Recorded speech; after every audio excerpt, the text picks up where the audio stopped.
खबर आ रही है, ज़ेलेंस्की को परेशान कर सकती है खबर। मारिपुल से एक ऐसी रिपोर्ट है जिसके जरिए जानकारी है कि यूक्रेन की सेना वहां सरेंडर करने के लिए तैयार है। रूस की मीडिया ने एक नया वीडियो जारी किया है जिसमें दावा हुआ है कि यूक्रेन के 1000 से ज्यादा सैनिकों ने सरेंडर कर दिया है। देखिए, जब यह खबर ज़ेलेंस्की के पास पहुंची तो क्या हुआ।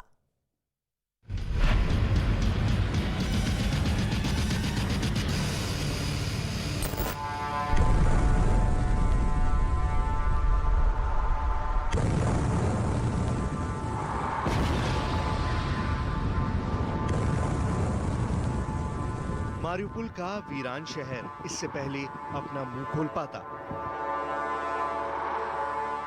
अपने गम बांटने की कोशिश करता, दुनिया को अपने आंसू दिखा पाता।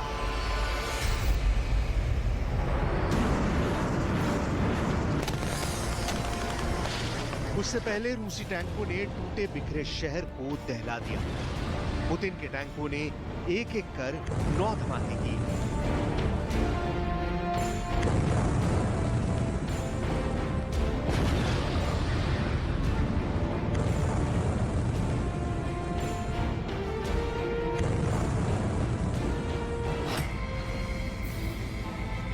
दिन हो या रात, यूक्रेन के मारियुपोल पर बमों और मिसाइलों की बरसात हो रही है।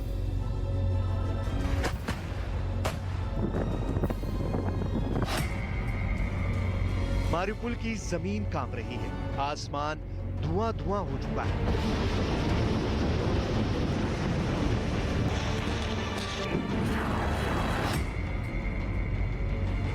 पूरब, पश्चिम, उत्तर, दक्षिण, हर तरफ से मारियुपोल पर लगातार हमले हो रहे हैं।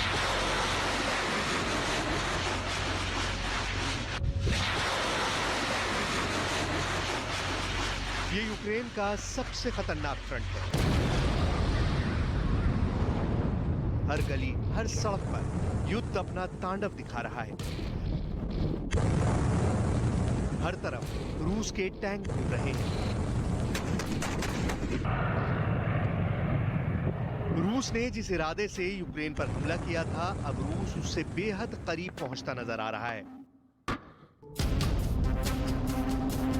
पुतिन की सेना ने पहले मारियुपोल शहर की घेराबंदी की, हमले की, तबाही और बर्बादी की और अब हमलों को और बढ़ा दिया।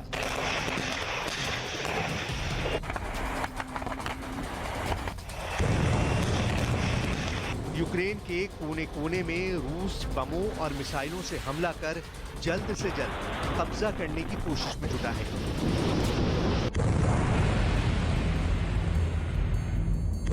यूक्रेन की इमारतें जल रही हैं, खंडरों में तब्दील हो रही हैं। लोग अपनी जान बचाने के लिए भाग रहे हैं, लेकिन मारियुपोल पर ना तो कभी हमले रुके थे और ना अब हमलों में कमी आ रही है।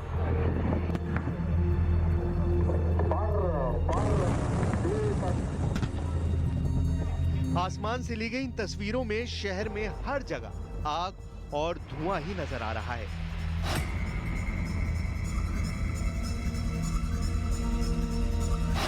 शहर की हर इमारत को निस्तेनाबूद कर दिया गया है। हर जगह से धुआं उठता हुआ नजर आ रहा है। अमेरिकी स्पेस फर्म मैक्स टेक्नोलॉजीज की इन तस्वीरों में हर जगह खतरा ही खतरा है। मारियुपोल हो या खेरसन, हर शहर के बाहर रूस विनाश का सामान पहुंचा चुका है। मारियुपोल शहर के अंदर चारों तरफ इस वक्त रूसी फौज है। लगभग 2 महीने से ये शहर ऐसे ही घिरा हुआ है। जैसे जैसे रूस की बख्तरबंद गाड़ियां मारियुपोल शहर के सेंटर तक पहुंच रही हैं, जैसे जैसे रूस का नए इलाके पर कब्जा हो रहा है, हजारों गाड़ियों में सवार लोग परिवार के साथ भागने की कोशिश कर रहे हैं। हर तरफ तबाही है, हर तरफ लाशें हैं। Не удается. Сами видите, какая ситуация в городе. Очень много погибших. И, к сожалению, всех пока убрать не получается. Но они будут захоронены, как положено, со всеми полагающимися почестями. Можно подойти чуть ближе. मारियुपोल का संकट इस वक्त बहुत ज्यादा गंभीर हो चुका है। यहाँ आबादी के चारों तरफ मिसाइल है, बड़े बड़े धमाके हैं और वो गोलियों की बौछार है जो यूक्रेन और रूस की फौज के बीच बरसाई जा रही है।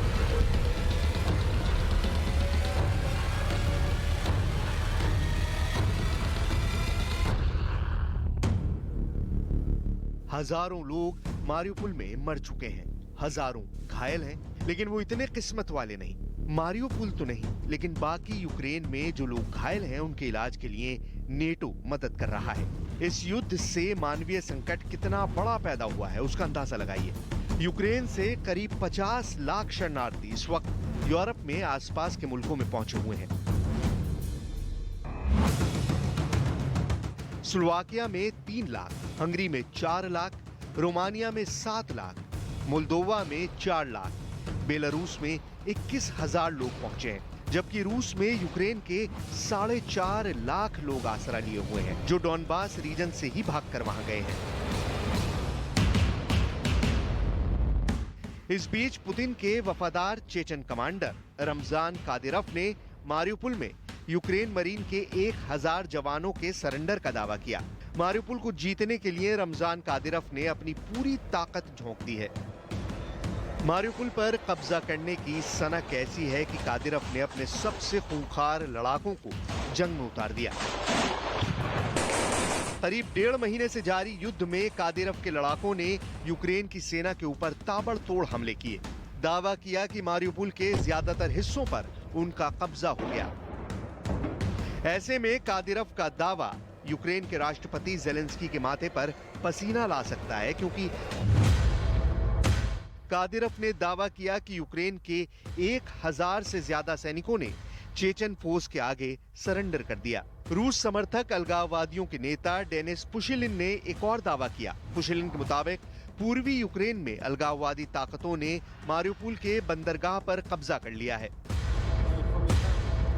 सरेंडर की खबरों को बल इसलिए भी मिलता है क्योंकि यूक्रेन मरीन फोर्स की 36वीं ब्रिगेड ने सोशल मीडिया पर एक वीडियो पोस्ट किया है, जिसमें मरीन फोर्स ने साफ साफ कहा है कि उनके पास रूस की सेना से लड़ने के लिए कोई हथियार नहीं बचा है। Вчера, 11 апреля, в Мариуполе в темное время суток, окруженные на территории завода Ильича, остатки подразделений украинских войск предприняли безуспешную попытку вырваться из города. Группа украинских военнослужащих численностью до 100 человек на бронетехнике пытались с боем прорваться с территории завода и покинуть город в северном направлении.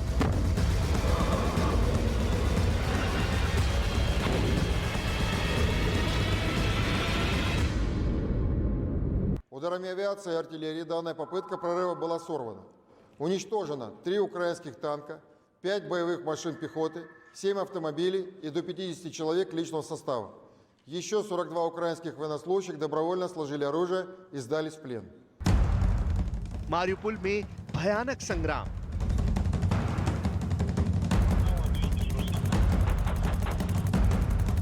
यूक्रेन के सैनिकों का सरेंडर।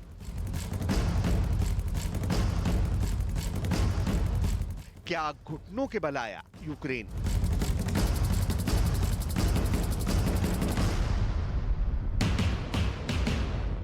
मारियुपोल को मात दी जा चुकी है, यूक्रेन को हराया जा चुका है। ऐसा कहने से पहले Britain UK joint forces command के पूर्व कमांडर जनरल सर रिचर्ड बेरेंस को सुनिए, जो साफ साफ दावा कर रहे हैं कि रूस अपने हमले और तेज करने वाला है। The Russians will try to encircle the Donbass from the north and the south concurrently, and that gives the Ukrainians a much bigger challenge. As to the outcome, it's finely balanced right now, because if the Russians learned the lessons of their failure so far and could concentrate more force and could connect their air force to the ground forces better and could sort their logistics out, then they might start to overwhelm the Ukrainian positions eventually, although I still think it would be a battle of enormous attrition. दरअसल भूगोलिक रूप से Mariupol बहुत छोटा सा शहर है, लेकिन Crimea पर कब्जा करने के बाद ये रूस के लिए अहम हो गया है। रूस लगातार अपने सैनिकों को पूर्वी यूक्रेन के डॉनबास क्षेत्र में मौजूद अलगाववादियों से जोड़ने की कोशिश कर रहा है।